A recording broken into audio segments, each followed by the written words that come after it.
Hey everyone, welcome to Danny Chats. This is episode 36, and I'm really excited today to be joined by Eliza.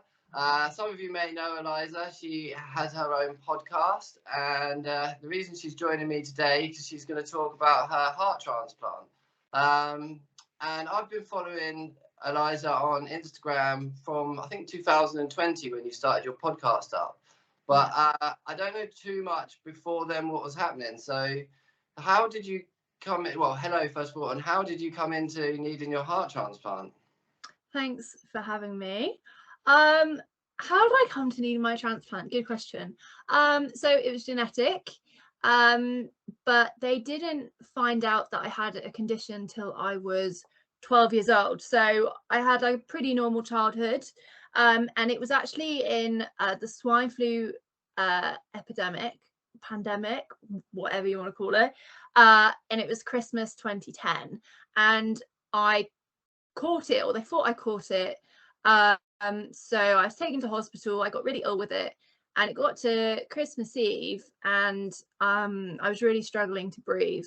So they gave me like a mask and gave me salbutamol through the mask. And obviously at this point, my heart was a bit different to a normal person's heart. They didn't know that. They were giving me this gas that was making my heart go faster, and then I had a respiratory arrest. So off I toodled to ICU. Not technically toodling, I was definitely out of it. But yeah, I crashed. I went to ICU, and that's when they found out I had an irregular shaped heart. And then I was sent off to Bristol Children's Hospital, where I guess everything really started. Where my consultant cardiologist said to my parents, do you want the good news or the bad news? And the good news was that I would need a heart transplant one day. But no, is that the bad news or the good news? The good news was I would live. Yeah. The bad news was I'd need a transplant one day. But no one told me this until a few years later, so I'm still out of it on that front. I just thought I had a heart condition, Right. And I'd be able to live life normally. Was that the first time you was in hospital as well? I mean, apart from like, yeah, pretty much like maybe a GP appointment here or there. But apart from that, like I'd never been in a hospital. Like maybe I'd visited someone in hospital, but that was the closest thing I'd been to being in a hospital, let alone on a like life-saving like breathing machine and things. Very say that again, sorry. Very traumatic.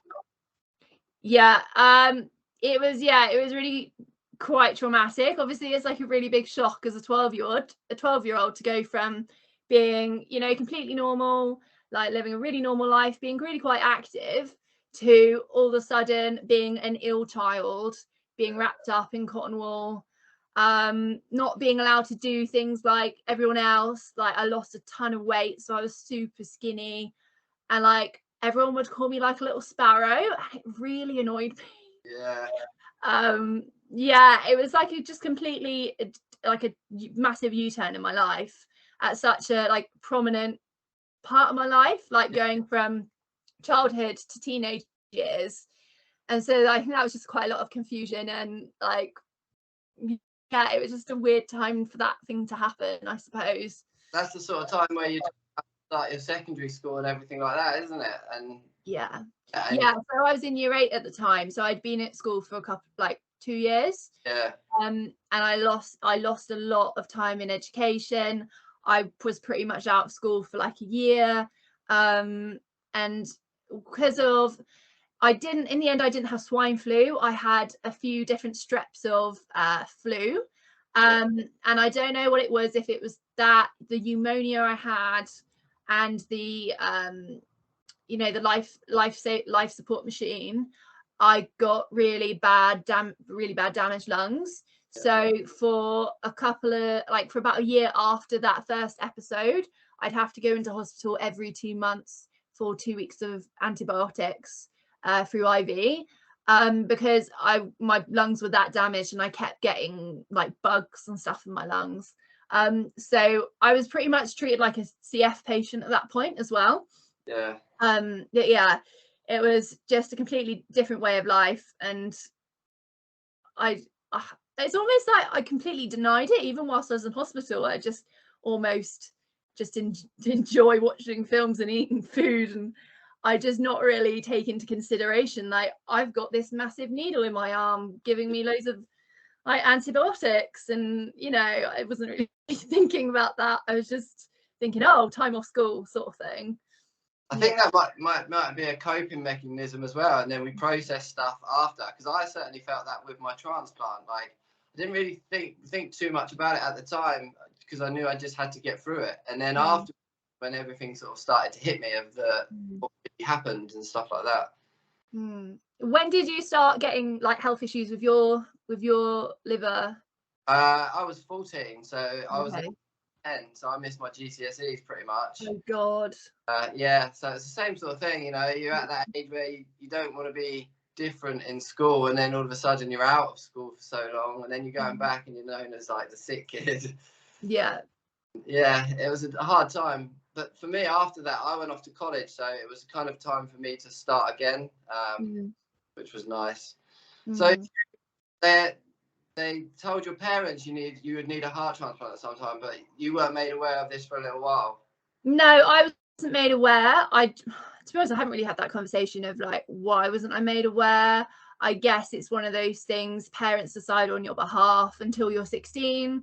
It was literally when I turned 16, and it's that changeover from children's hospital to adult hospital, that I was then really abruptly told that I would need a transplant, which was quite a shock. And I thought my life was over, sort of thing. And then I got a letter in the post afterwards, you know, like your after appointment letter. And it was like, we did discuss Eliza needing a transplant one day, but this may or may not happen. Like they were my consultants trying to be like a bit nicer and a bit softer about the situation, because I just like burst into tears in front of him.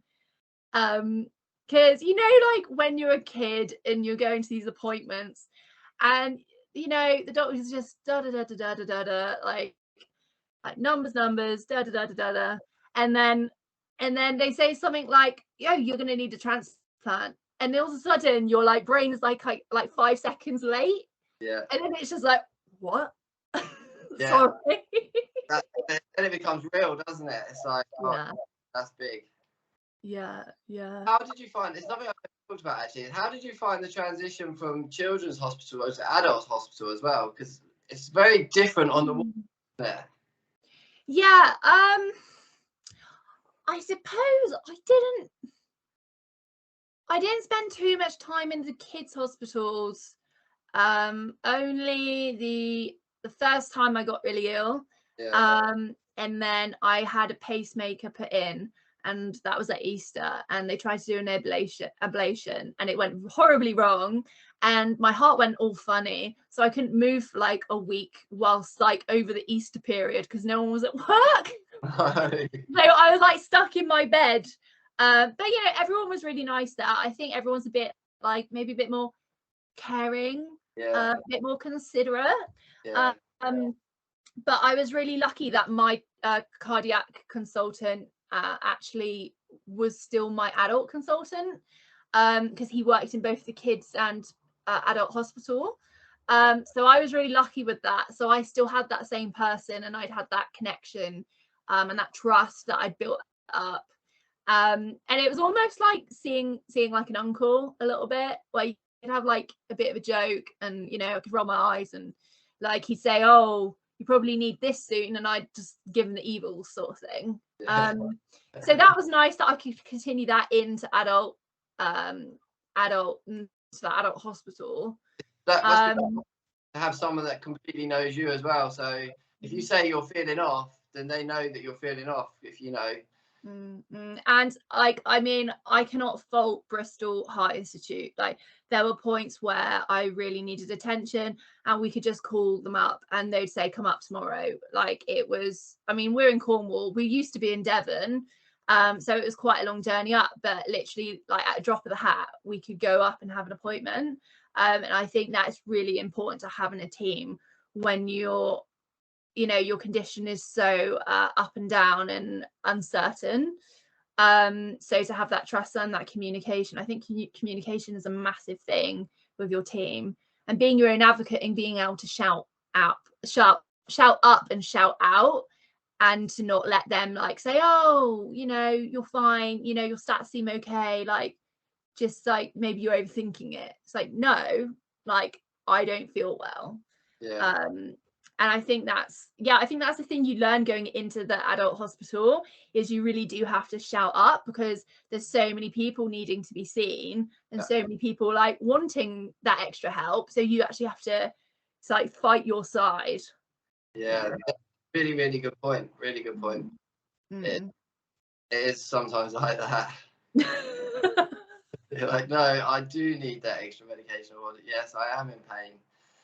Yeah, or I do need those extra diuretics, like pre-transplant, when you're like high up with fluid and your ankles are like just bulging out, and you're like, I need more diuretics, give them to me. Yeah, one of my friends just kept on calling me cankles for ages. Like my best mates, and we get on, it's fine.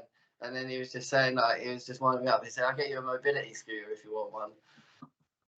Yeah. It's just like, honestly, I swear the ankles was one of the worst things pre-transplant, because like the rest of me was so slim, and then just like had these old lady ankles. It's like awful. Yeah. So you had a pacemaker. How did you find that? I think I had a pretty good experience with having my pacemaker. I had 2 in total. I had one when I was 14. For like maybe a year before, I had been having a few more heart episodes, like when I was like at dance school. I'd get these like funny heart rhythms that would just be like that for like 5 minutes. So they decided to give me a pacemaker. I'd never had any electric shocks, but I know people who have. So I'm really lucky on that front.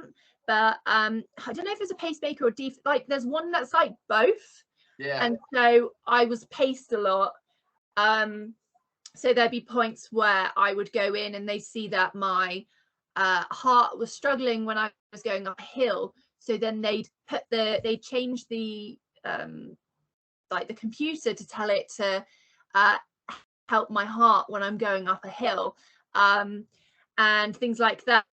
And when it got to the point where I was like maybe 18, 19, and I was maybe have like a drink, like an alcoholic drink, not a lot, but maybe one every few months. And I'd go in for my checkup, and they would literally be like, what were you doing on the 26th of June at 5 o'clock?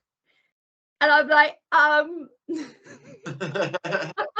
I drank some alcohol. So they'd have a graph or something on a chart, and it would monitor. Yeah, so they would have this like, so I'd be on like, one of those beds, the hospital beds, and then they would have like a box that would open, and it was like a screen, and it would have like lots of buttons, and then they'd have this hoop thing, and they'd put it on your pacemaker.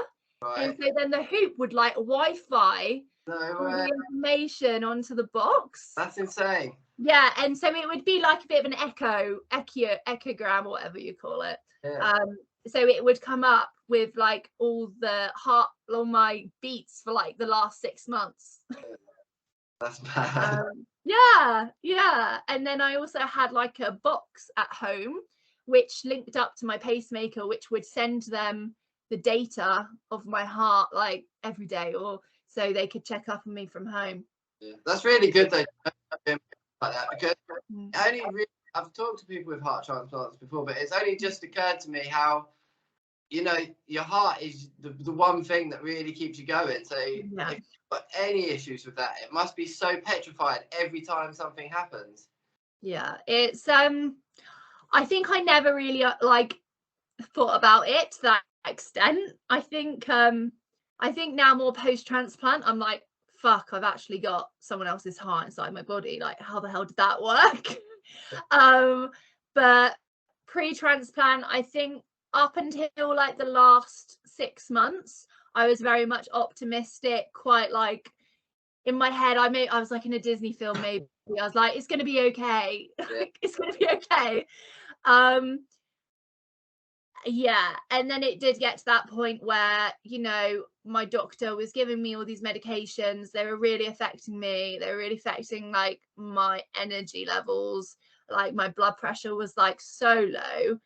And he was giving this to me, and then all of a sudden one would stop working, and then I'd try another one, and then that one would stop working. Yeah. And then he'd try another one, and then that one would stop working. And then it was literally like, what do I do now? Like because almost like my consultant was a bit godlike to me, because he was the one keeping me alive and not needing a transplant. So whenever I was stuck or scared, or like, he would be the one that would make it better. Yeah. So when it got to a point where he was like, I can't do any more, like, you need a transplant, I think that's when it got like serious, and like, oh, like, this is serious now. Yeah. You've run out of options. Yeah. If your saviour's sort of not there. Yeah. And he literally was like a god in my world, because he was the one keeping me normal and alive. And like every time I saw him and he was like, yeah, everything's fine, it's like, great. And then when I was getting really ill, he was the one that, like, he was the one I wanted to see. Like, as soon as, like, it was all fine when I was with him, because he had the really calm nature, you know, like consultants do. And like, they're the ones that know what's going on and they know what to do. So yeah, there was that dynamic as well. But I think, you know, it was at the point where I went for my heart transplant assessment, which is a 2-day assessment. I don't know how long the liver one is, you know, but you do your cycling test, you do your walking test, you do your blood tests, you do all the tests. And then at the end of the 2 days, one of the transplant consultants said to me, we believe you need a transplant because your heart can no longer support your body. And at age like 20, that's like an awful thing to hear. Yeah. And that I think that's when it really, like, I don't know, that's when it really hit me. Even going into that assessment, I was like, oh, they're definitely not going to put me up for like transplant. Like, look at me, I'm young. Yeah. Like, I can walk, I can do everything. I mean, I was really struggling, but they were like, you know, only like 30% of people who actually come for assessment get put on the list straight away. So, you know, you're like, it's not going to be me. Like, that's not going to be me. And then it was, and I was like, oh no, okay, this has got real. Like you say, I mean, even when we're being ill as children and stuff, transplants is something that you never really still come across. So at a young age. So when you do get told at a young age, I mean, I was 30 something, and that's still, I was like, wow, it's young. 20 to be told. Yeah. I think, though, I don't know about you, but having, say, it's probably about 8-9 years of dealing with my health condition beforehand, it's almost like I'd rather that had happened that way, because I was prepared and I was strong enough to go for transplant mentally, and, well, not physically, but, you know, mentally, because I knew how shit life was. I'd been through the worst I could be through. Whereas, like, I've heard quite a lot of people, like friends, telling me about their friends who have all of a sudden had like a surprise heart bypass, or like different things like that, and they're just so shocked and not sure what to do, because they've been completely normal up until that point. And I'm grateful that I was able to prepare, and, you know, post-transplant, I can now be really grateful and, you know where I've come from and just really appreciate life. Yeah, same. I think all of my prep from being ill at a younger age really helped when it came to the transplant process. I was familiar with hospitals. I was familiar with, I was familiar with people coming and going at night. Yeah. And to be honest, like I almost feel a sense of comfort because I just know I'm being looked after. You're safe. You're safe in that environment. Yeah. And I didn't really feel safe at home. Yeah. I don't know about you, but yeah. that pre experience with hospitals and dealing with it all does help. And I've spoken to a lot of liver transplant patients that have got into just sudden liver failure, never really had any issues, and then all of a sudden they're facing a transplant, which must be just like getting hit with a bat around the head. Like, no, their life has completely changed. They haven't even had like a warning. Even a year warning is better than none, I'd say. Yeah, because like you know, you kind of knew and I kind of knew, but even when I went for that meeting and they told me, I still had that minute of like that buzz and that silence, and then for being on the train home and just being like, okay, this is so real now. So then you got put on the list. How long was you on the list for? I was on the list October, November, December, January. 3 months. Oh well, not too long then, but not too long. So I went in for the assessment in July 2019. No, 2018. Yeah. I correct myself there. So July 2018, and then because of my lungs, they were then thinking, does she need a heart-lung transplant or does she need a heart transplant? So then I had to get a bronchoscopy done on my lungs, because they were also worried because I had a bit of I forgot what it's called. It's like where a bit of your lungs just like permanently collapsed. Anyway, I had that, so then they weren't sure if that was gonna like make a difference. So that was sorted out in October, and then we got the call at the end of October. And you know, obviously you can't go traveling once you're on the list. So I decided to make my brother take me on a road trip through France and Spain, like literally a week before I was on the list. And it was so hard. It was so like painful at points, but I was just like, you know, if I'm gonna die soon, like I want to have my last holiday. And that car was like the extension of my body. Like I could hardly walk. I did actually get in the sea and go surfing in Hospitalization, and went and drank wine in Rioja. And yeah, I had a pretty good time, but then like the swelling in my stomach because the fluid like was going into my lungs, and I was just so painful all the time, so I could hardly walk. But I was so glad I did that. That's a lovely thing for you and your brother to do. Yeah, and we were like, it was so, like major road trip vibes. Like we'd have the music on blasting. We had like Avicii on like really loud. It was great. So yeah, it was really great, and I'll always be thankful to my brother for doing that for me, because like it's not really a thing my parents can do.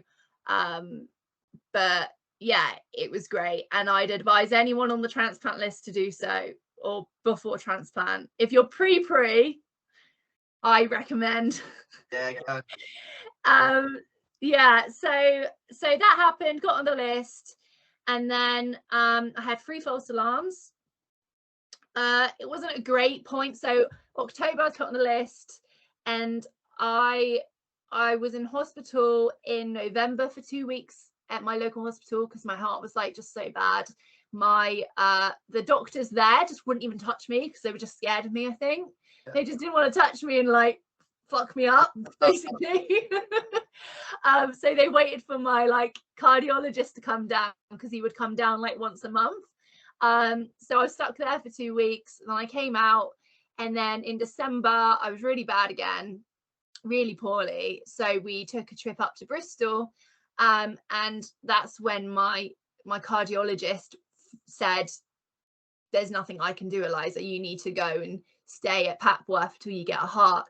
So I stayed at Bristol for the night at the hospital, and then the next morning we got a call from Papworth saying they had a match. So then I was blue lighted up to Papworth in an ambulance, and and we got there. It was like a really, really long day. I'm sure you've experienced this with a really like no food situation. And yeah, and it was like night, like 10 o'clock at night, and they were like, no, it's not happening. And I was so hungry, and all I cared about was having a Chinese takeaway. I was just like, the same. Sorry. Every time I have I want to leave, I'm like, right, I pack my bag, I'm gone. Exactly. So I didn't care about the transplant by that point. I just wanted to eat. Yeah. So that was the first one, and then the second one was New Year's Day, and you know, transplants are pretty like prominent on Christmas Eve, Christmas Day, New Year's Eve, that kind of thing. So I was quite like on edge anyway, because I was like, you know, this is normally quite a normal time for this to happen. I'd been in and out of A&E over Christmas, and I was really not 100% at that point. And they weren't really getting what was wrong with me. But anyway, I'd come out of A&E. I was really ill. I was just throwing up all the time at home. It was awful. And then we get this call on New Year's Day. So I get blue lighted up again, and then another false alarm. And then we come back down to Cornwall, and then I go to A&E again, and it turns out I've got pneumonia. So I was like, thank God I didn't have that transplant. So then I went back to hospital for another 2 weeks. Oh yeah, I forgot to say, in December I was in hospital for another 2 weeks when I went to Papworth, and they said there was no transplant, but I stayed there for 2 weeks anyway. And then in January, mini holiday. Yeah. And then went to A&E, got stuck in hospital for another 2 weeks in January. And then my transplant team were like, you know what, come up at the end of January and we'll check you out to see how you're doing. Obviously that was me thinking, oh, I'll just go for a checkup. No dramas, just gonna stay ill and awful like this forever. And I was thinking, you know, I'll go for this checkup, and then I can go and have Wagamamas afterwards in Bristol, because my brother lives in Bristol. And that was just in my head. It was almost, I don't know if you did this, but when you're like really ill, you just have like goals. So it could be a tiniest thing. So I'm going to get through this appointment, and then I'm going to have Wagamamas, and then everything's going to be okay. Food orientated by the sounds of it, like me. Yeah, 100%. Yeah. So went up to Papworth. I remember really vividly, like it was snowing, it was freezing, it was middle of January, and we go in for this appointment, and the doctor is basically like, so, you know, how are you doing? I'm like, not great. And they're like, so we've looked at your stats, and you know, we think that maybe you'd be better off staying in hospital until you've had your transplant. And that was just like a really hard thing to hear, for them to actually identify that I needed to be in hospital because I was too ill. And they were like, you can stay in hospital or you can go back home. So it was almost worse having that like option. Yeah. Because, you know, obviously I want to go home. I don't want to stay here. And my brother and my dad were in that appointment with me, and I just knew that my parents couldn't cope. Like, they couldn't cope with how ill I was. They were trying their hardest, but like, you know, my closest hospital was 45 minutes from my house. Yeah. And you know, if I'd had a heart issue, a heart something, like I probably wasn't going to make it. Yeah. So when the doctor said like, you can stay here, I looked at my dad, and like his face just showed it all. He was just like, I basically went and lived in hospital for my parents. Yeah. I mean, I can totally understand that, how they would feel like that, because they want the best for you, and at the point that was the best for you, obviously. No parent ever wants to see their child in hospital, but it gets to a stage where, you know, that's where you need to be. I mean, I'd been in hospital for 2 weeks every month for the last 3 months anyway. But yeah, so I don't know why, but I was like, can I take a moment outside to think about it? Like, why did I need to think about it? I But didn't. I suppose as well, because it's kind of like indefinite as well. There's no end to it. You know, when are you going to get that transplant? So they just say Yeah. until then. So you're like, well, Yeah. that's a Yeah. lot. Yeah, it's like they were like, you know, we're going to put you on a dopamine drip, which means once you're on it, we can't take you off it until you've had a transplant or you die, basically. So yeah, so I was put on a dopamine drip, which was really great. I loved that drip. It was like the pole was like my boyfriend. It's dragging it around. Yeah. Yeah, I've been there. I remember playing pool with mine, like dragging it around this little pool table. God, that is creative. Yeah. Very creative. Yeah, so I was in there for 4 weeks. They said it was going to be longer, and interestingly enough, at the start, we you know, like at the start in the assessment when you have to take like who you take an organ from. So, you know, like someone that has taken drugs or smoked, someone that's over 50 or 60, and then I think it's if someone's had a brain tumor. And I said no to the brain tumor. I don't know why I did, but I don't remember doing this form. do you? I don't remember doing it. You don't remember? Not that one, no. You're on your team. Were your team legit? Yeah, not. Maybe it just come from back street. Yeah. So I'm surprised you don't remember that. No, But I mean, there was anyway, forms we do sign, so I probably did do it. It was just one of those things that went over my head. you'll have to double check when you go back for your next appointment. Yeah. Yeah, so I said no to receiving one from a person that's had it like a brain tumor. I think there was like a percent or like a 0% point, you know, chance of getting cancer from that. Yeah. So I said no. And I was like, you know, I can always say yes further down the line. And then on like maybe the second day I was in hospital on my dopamine drip, one of the not organ donation, one of the transplant nurses or one of the coordinators came to me and was like, you know, you should really think about changing that decision and like ticking that. And I was like, yeah, sure, okay, thanks for that advice. And like I didn't. And now thinking back, I'm like, why didn't I? But it's nice that you have these free will option of choice, though, really, because your choice at the time, and you know you were happy with that, so that's good. Yeah. It's just like thinking back, and you go, why did I do that? Like, I guess like, you know, in a different headspace, aren't you, in that situation? At the time, that was what you thought was right, and it, you know, yeah. So yeah, I was in there for 4 weeks. I met a really nice girl called Yasmin. She came in the day after me, and she's a couple of years younger than me. And she was waiting for lungs. And we were opposite each other, and we kind of looked like each other, and everyone started getting us confused. So like surgeons would like come to me and think I'm Yasmin, and it was so funny. But she only like waited a day. So she came in a day after me, and then the day after that she got her call and she went in. Yeah. So then I was like again alone for 4 weeks. I had one false alarm in that time. And I was prepped to go. I had been taken down to ICU so they could put like the neck things. Did you have the neck things? Yeah. And I was ready to go, and then like at the last minute, one of the doctors came and was like, sorry, your surgeon doesn't think it's good enough for you. Yeah.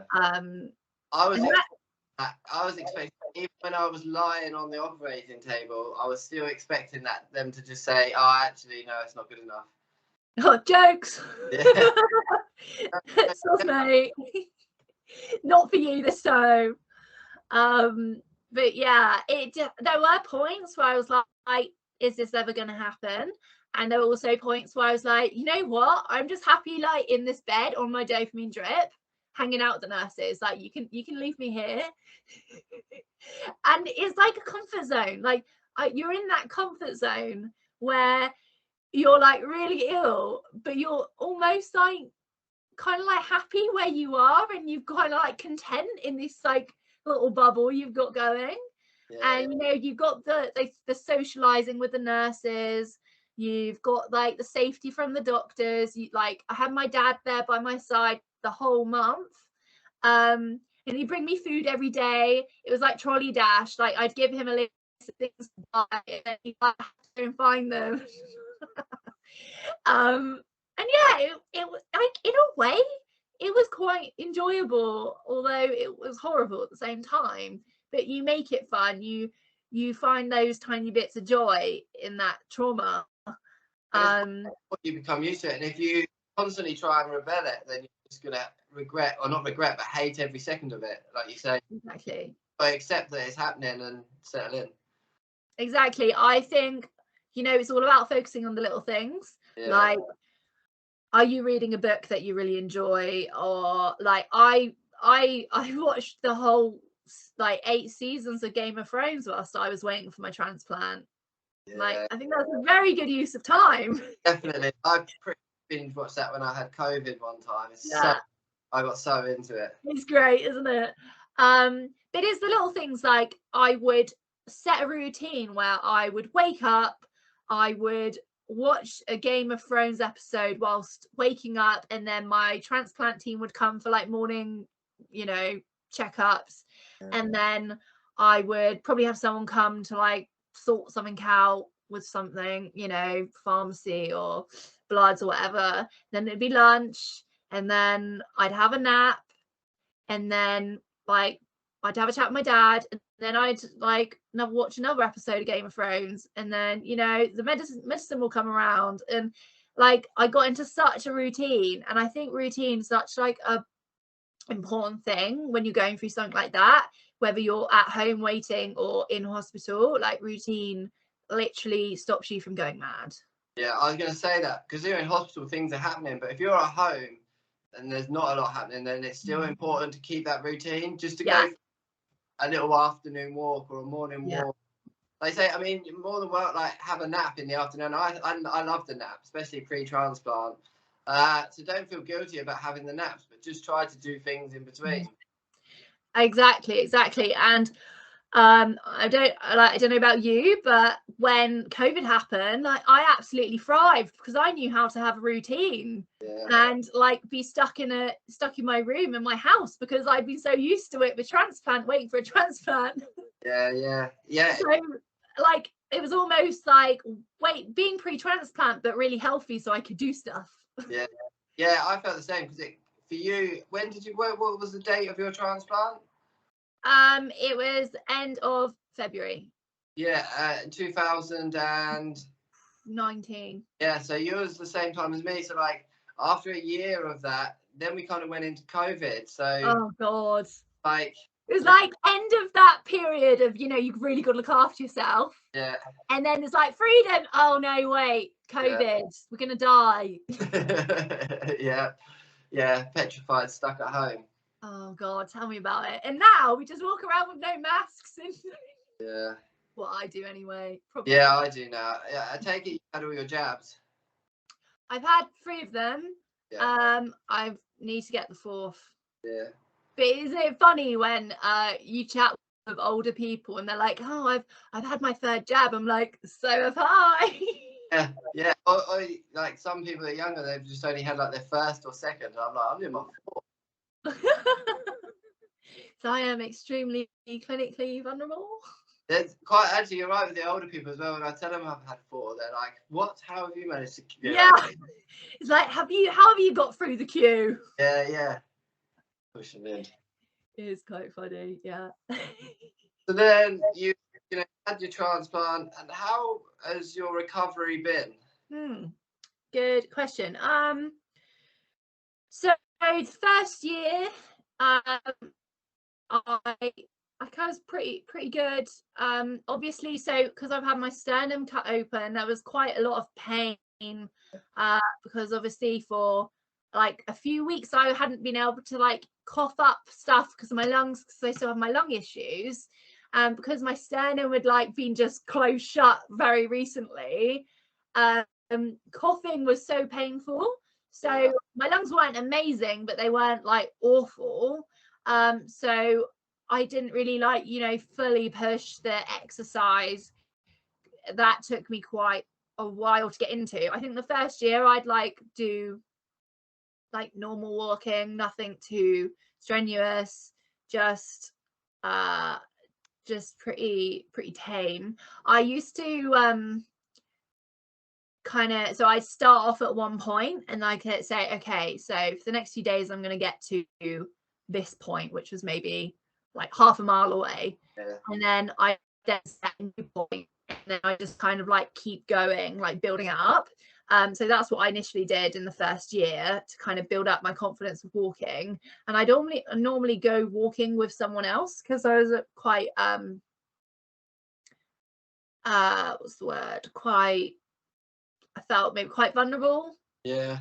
Having gone from having a transplant and not being able to walk because my own muscles had wasted away to like, being able to walk by myself in the wild.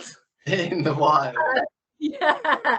So I think it was just all about building it up, really. I'd always been a big gym person before my health got like bad. So when like I was like 14, 15, 16, 17, I was really like into the gym. So that was like a goal to get back into the gym. And I think it was about a year after I started going back to the gym. It wasn't until like lockdown that I started to really like up the fitness. So in lockdown I would do like a couple YouTube workouts like religiously, and then I do yoga. And then when I started going for walks, because for 8 weeks I didn't even go for a walk like outside. So when I did go for that first walk outside, it was like amazing, and I would do miles and miles of walking in lockdown. And I think that was a really good way of building up fitness. Walking is so underrated. I would say exactly that same thing. Walking, I was lucky that I was living out in the countryside, and then after I started up, my sister years ago had a dog walking business, and she still had the. So I took that over and just started doing dog walking. Just to get a bit of extra cash, and it was just such a good way of getting out and getting those steps in and building that strength back up. 100%. And like all the fat I'd put on from all my steroid induced eating, I lost. So COVID like was really good for me, I think, for that sense. Like I got really healthy and lost quite a lot of weight, and walking was just great. And then in the first summer of COVID, me and my mum got a personal trainer. So I started doing more like, hardcore exercises, like jumping down and up and throwing balls around and all that stuff.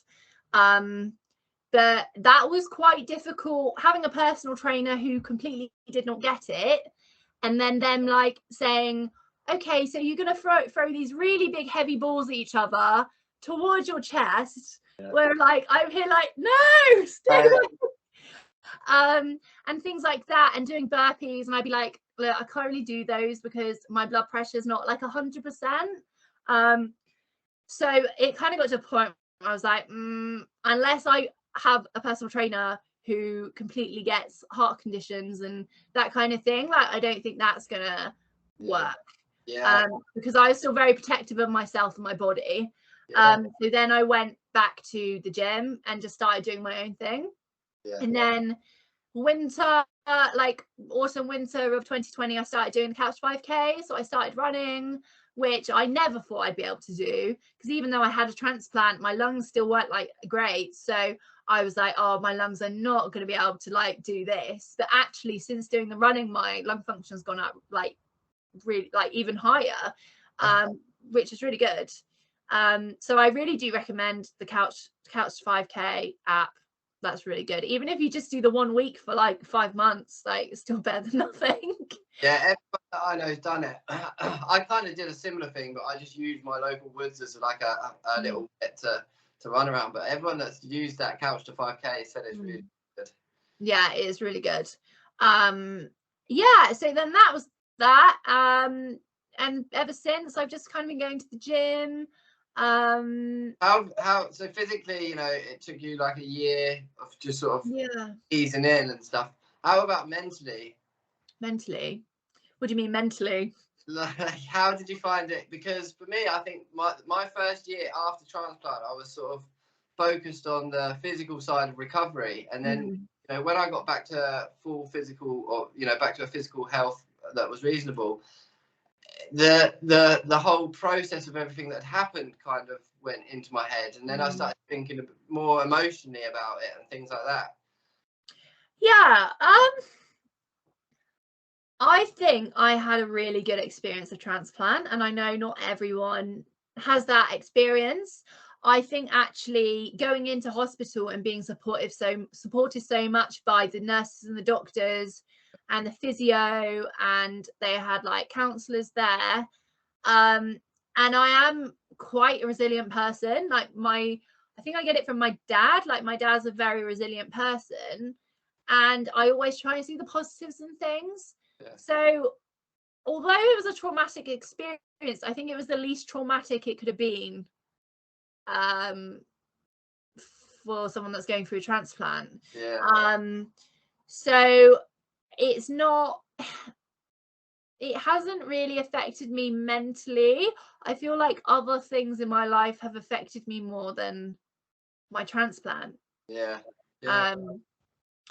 And so maybe it's that more emotional things in my life have affected me more and have traumatized me more than say transplant, which maybe it's more physical, and I deal with physical things like having my sternum broke open and my heart replaced isn't so traumatic for me, whereas like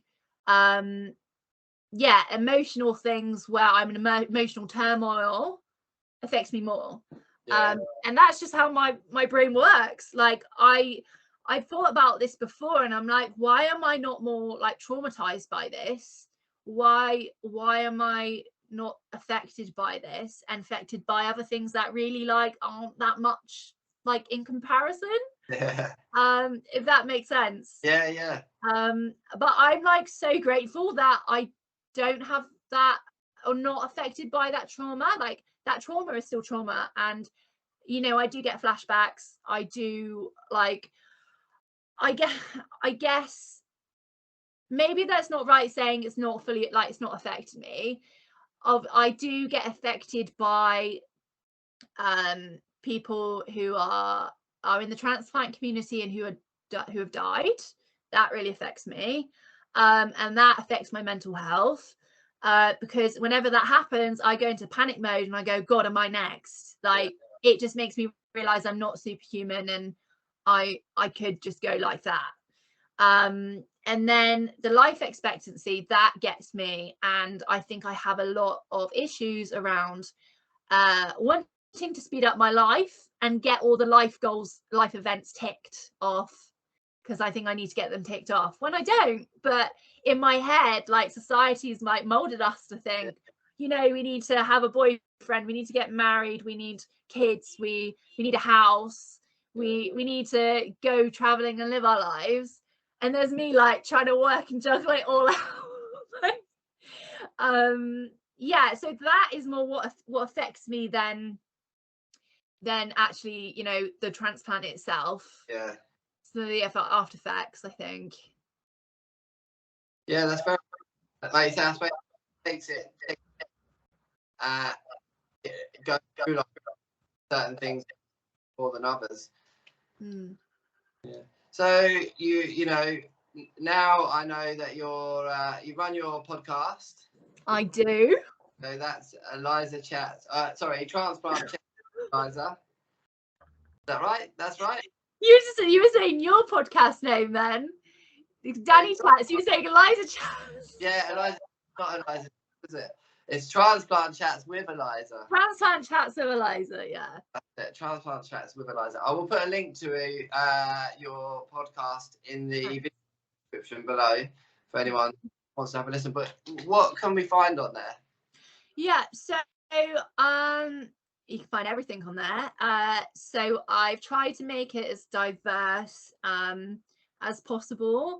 So the first season was based on transplant patients, mostly post-transplant patients. So lung, heart, some liver.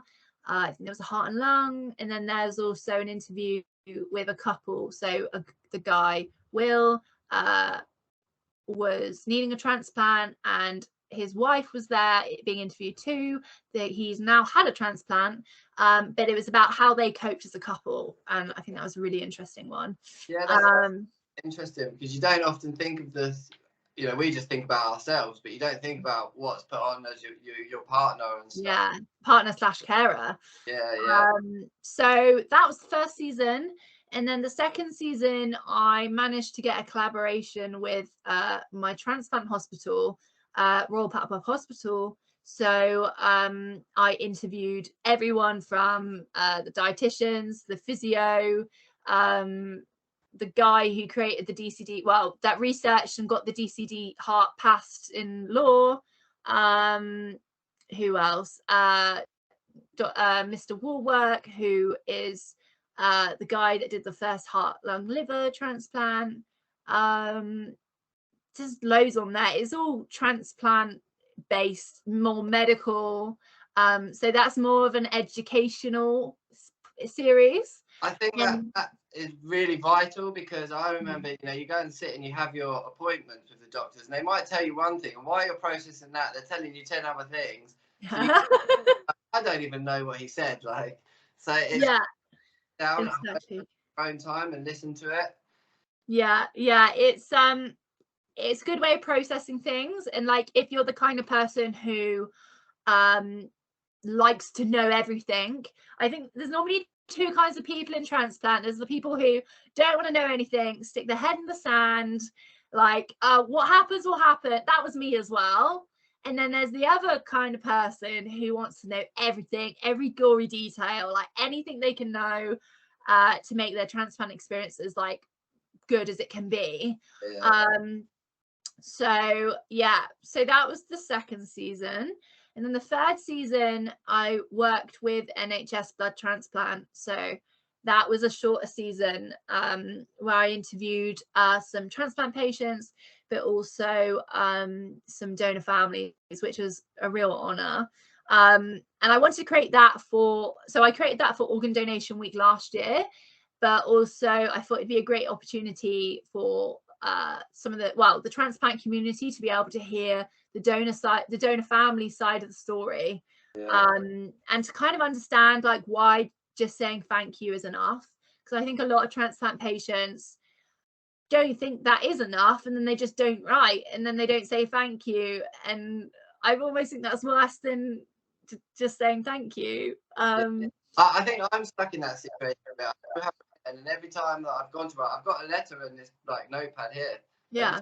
Right, I just get like, it's too emotional. I just think, what do I write? How do I even say thank you? But I suppose it's just like you say, just sending a letter saying thank you is enough.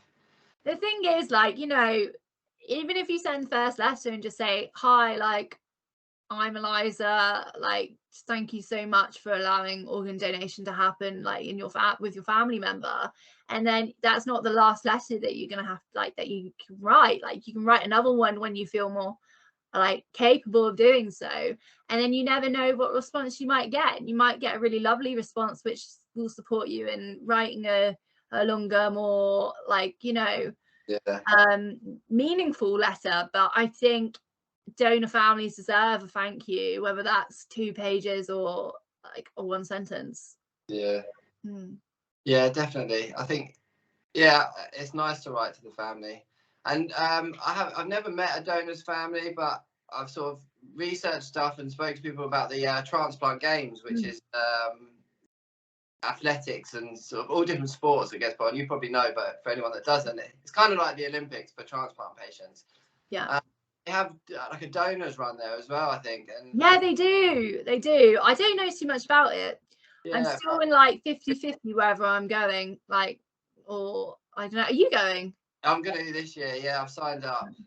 Nice. Yeah, I just want to go and meet some people really, and maybe film in and chat to people and kind of just experience it all. Because the more I've spoken to people about it, it's like they've all just said, just come along. Like, even if you don't do any sport, just come along because it's such a good experience. So yeah, I think I'm definitely going to pop along. I should try to. It's just like being in Cornwall. It's so far. Yeah. But I should try. It's in Leeds this year, so it's like further up north. Oh. I mean, anywhere's far away from here, so I should probably make the effort. I mean, it would be really nice to meet like a bunch of people that in our transplant community, because it feels like I know half the people, but I don't. But it feels like I do because it's constantly on my feed. Yeah, because I've gone from a point of not knowing anyone that's had a transplant to, if you look at my Instagram, it's like everyone in the world's had a transplant. Yeah, I feel like I know more people that have had transplants than not. Yeah. That point. Yeah. And then it becomes very normal, or not normal, but I don't like the word normal, but it becomes so around you that you forget that you're kind of like not rare, but it isn't as common as what you think, Yeah, I think that's really great that we don't feel rare, and that we do feel like we're in a group and we're understood, and I think that feeling understood is really important. And I wish that everyone that's had a transplant has the opportunity to feel like that and find this community, but obviously not everyone's gonna think, oh, there's a massive transplant community on Instagram. So I do think sometimes, like, I wonder how we could get more people like on there, because I don't know if you saw, I did a story this last week, and just to like kind of see how many people like were pre-transplant, post-transplant, or like pre, and most were post. And I was like, oh no, like, where are all the pre that need to see like how great life is post? Yeah. I mean, I don't know how your Facebook group is, but I'm in other transplant groups, and you constantly seeing people join and be like, hey, this is all new to me, this is happening. Yeah. But like you say, it's finding these people on Instagram, and I mean, I think if people are searching the hashtags for transplants, they're going to come across your stuff. So, and yours. Yeah, hopefully. All of our transplant community stuff. Pretty active, aren't we? Yeah. We like to tell people about it when it's happened. Yeah. I never, with all my other illnesses, I never really talked about it. I never said anything to anyone. I just take my tablets at home and I just get on with it. But with this, I don't know, I kind of opened up because I felt like I had to tell people what was happening. And then since then, I kind of just haven't shut up about it, really. Yeah, it's almost like you have the floodgates closed, and then once it opens, that's it. Yeah, and I think some of it as well is just feeling proud of myself and things that I've achieved since then. So it's just nice to tell people about it, and it's not something to hide. I think well, for me, like when I was a teenager, it was something I had to hide. I just needed to be normal. Whereas now it's like, yeah, I've had a transplant and it's great, and look how far I've come. Yeah. And it's not something to hide, it's something to be proud of. Yeah, I did actually have a message from someone in America. He was a professional boxer. Someone I wouldn't really think would sort of look at me and feel inspired, but he messaged me and he said I wasn't going to tell anyone about my transplant or anything like that, but he said like he just came out to all his boxing friends because he felt weak, and then he said like I came out to all my boxing friends and they were such a good support to me and such a good that. Wow. So yeah, I think to go through it alone and to not tell anyone would be really hard. Yeah, it's I think though it is really hard if you're not used to being open. I think it is really hard. Like I remember pre-transplant, I found it so hard to be open with even my friends and family about how I was doing, and I almost put up a wall because that was my only control over the situation. And even like with some of my clients for coaching, like they're like so scared to share their story, and they're like, oh god, like can't possibly do that. And you're like, no, come on, like, you know, give it a go. You might like meet some people, connect with some people. And then once they start going, they might absolutely love it. That's what I wanted to talk about next, was your coaching, because I think that, as again, it's such a vital thing for some people to be able to access, to be able to actually speak to someone that's been through the transplant process themselves. And, you know, I don't know your full process of going through it, but I'm sure just them talking to you really helps. I think I went through counselling before transplant. I was just like so desperate, just to almost try and feel better about the situation. But like anyone I talked to, like no one got it.